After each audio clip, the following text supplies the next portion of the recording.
Good morning dear students of class 8। बच्चों, आप लोग ने अपना रक्षाबंधन का त्यौहार काफ़ी अच्छे से मना लिया होगा। उसके लिए आपको ढेर बधाई और आशा है कि अब आप लोग फ्रेश होंगे।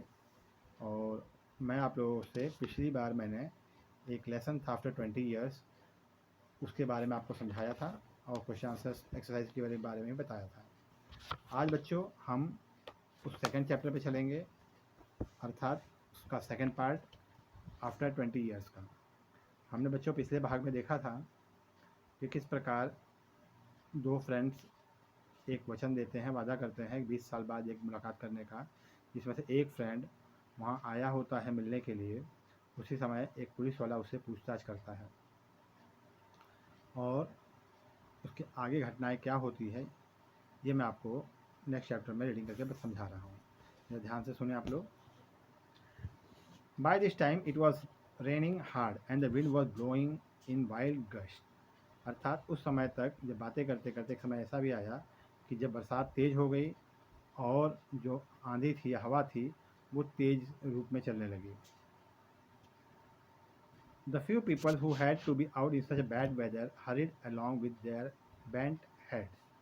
कुछ लोग जो ऐसे खराब मौसम में बाहर थे किसी परेशानी की वजह से, वो अपने सिर झुकाए हुए जल्दबाजी में अपने घर की तरफ चल दिए। Their coats collar were turned up। उनके कोट के कॉलर खड़े थे। Their hats were pulled down and their heads were pushed deep into their pockets। उन्होंने अपने टोपी नीचे कर ली थी और अपने हाथ को गहरे जेबों में डाल लिए थे। And in the dark doorway of the hardware store, और उस हार्डवेयर स्टोर के अंधेरे वाले गलियारे में, the man who had come 1,000 miles to meet his old friend smoked his cigar, watched and waited। वो इंसान जो हजारों मील दूर से अपने पुराने मित्र से मिलने के लिए आया था, वो सिगार पी रहा था और अपने मित्र का इंतज़ार कर रहा था। He had been waiting for about 20 minutes when a tall man hurried across the streets towards him। और वो लगभग 20 मिनट और इंतज़ार करता रहा, तभी एक लंबा सा आदमी सड़क से दूसरी तरफ उसकी तरफ आया। Like everyone else, the man was wearing a long raincoat with collar turned up to his ears, while his hat was pulled down low over his forehead।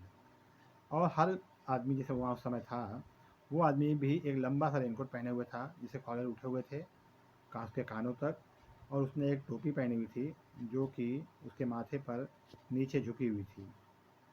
Is that you, Bob? The man called certainly। अब उस आदमी ने अनिश्चयपूर्वक पुकारा कि Bob, क्या ये तुम हो? Is that you, Jimmy Wells? cried the man in the doorway। और वो आदमी जो गलियारे में था वो भी चिल्ला करके पूछा उसने, अरे जिमी वेल्स, क्या ये तुम हो? The newcomer seized both the hands of his friend to say। अब जो नया आदमी आया था उसने उसके दोनों हाथ पकड़ के हिलाया। It's Bob, dear old Bob। I was certain that you'd come if you were still alive। और कहा, अरे ये बॉब, सचमुच मेरा प्यारा बॉब है, मुझे विश्वास था कि अगर तुम जिंदा हो तो जरूर यहाँ आओगे। Well, 20 years is a long time, isn't it? Big Joe Brady is gone। और तब उसने कहा कि ठीक है, देखो 20 साल का समय बहुत लंबा समय होता है ना? बिग जो ब्रैडी अब जा चुका है। व्हाट ए पिटी, कितनी दुख की बात है। We might have a dinner there to celebrate how was the west treated you old man. उसने कहा, हो सकता अगर वो हुआ रहा होता बिग ब्रैडी, तो आज हम लोग फिर साथ में रात का खाना खाते। खैर कोई बात नहीं, ये बताओ कि पश्चिम में तुम्हारे साथ कैसा व्यवहार हुआ? Fine, it's given me everything I wanted, Jimmy। You've changed a lot। I seem to have forgotten where you always disturb। तो उसने कहा, अच्छा है, ठीक है, उसने मुझे सब कुछ दिया, जो मैं चाहता था जिमी। लेकिन वो कहता है, उसे शंका होने लगी कि जिमी तुम बहुत बदल गए हो। जहाँ तक मुझे याद है, क्या तुम इतने लंबे हमेशा थे? उसने शंका के तहत उससे ये बात पूछी। तो बच्चों, आज के लिए इतना ही। अगले वीडियो में मैं आपको इसके आगे की कहानी बताऊंगा। Till then, goodbye and thank you.